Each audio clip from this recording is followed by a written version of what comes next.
Hi, my name is Randy Wooden, and welcome to another in the Wooden Group's Edge Library series. And today we'll talk to the folks in transition, and we'll talk about becoming involved in your community.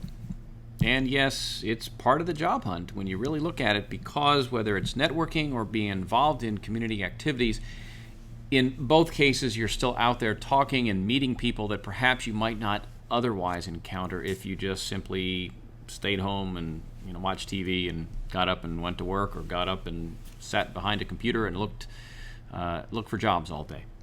So what does it mean really to be involved? Well, what I try to do is encourage people to do it strategically if you can. What I think you might want to do is contact, for example, if there is a United Way office locally, maybe a Chamber of Commerce, and talk to someone over there about some of the volunteer opportunities, for that matter, even internship opportunities, depending on where you are in your career and that sort of thing. Because there are always opportunities for somebody, again, to work for nothing. I mean, let's face it. What that'll do is it gets you in front of people that you may not otherwise get in front of. And the real good thing that I've found with volunteering in community organizations, or within perhaps where your child attends school, or their sports activities or other sort of clubs and groups they might belong to, is that you encounter a cross-section of people. So it's not just people that are in your field, whether it's IT or marketing or sales or management, whatever. You run across a wide gamut of people, and you're meeting them on what I would call neutral ground. It's not as though you're knocking on their door and asking them for their time to be able to have them help you. You're not appealing to them on their turf, that sort of thing.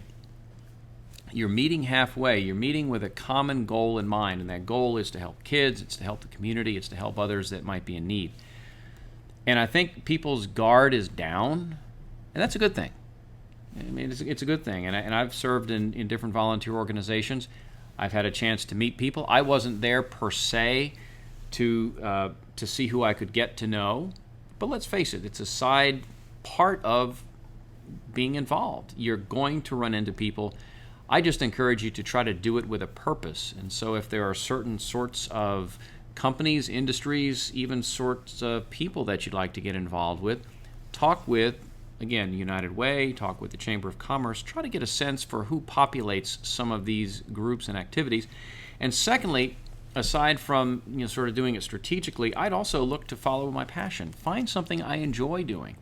Now, myself, I'm not very good with a hammer, saw. That's just not a strength of mine. So am I likely to be involved in that as much, perhaps, as getting involved in helping to organize committees? I'm a good organizer. I tend to lead groups fairly well, and be able to train, motivate, and help direct, that sort of thing, and to some degree fundraise. So those things all tend to fall into my strength areas, and so I might want to pursue opportunities that allow me to utilize some of those strengths, because let's face it, you want it to be fun as well as productive. So that's a little bit about the community involvement. It doesn't hurt you from a resume standpoint. I'll tell you also, it doesn't hurt when you're face-to-face and you've been out of work for a while. The employer says, so what have you been doing? Well, if you've not been a consultant and doing your consulting work, you can always say, I've been volunteering, and ideally in areas that dovetail nicely with your expertise. So keep those things in mind as you begin to plot out your day, and you begin to look at, okay, I'm going to look for work for a certain amount of time during the day, but I can also allot, maybe 10 hours, 15 hours a week to volunteering. Not a bad idea. It'll get you in front of people that you might ultimately end up working with, and that's not bad.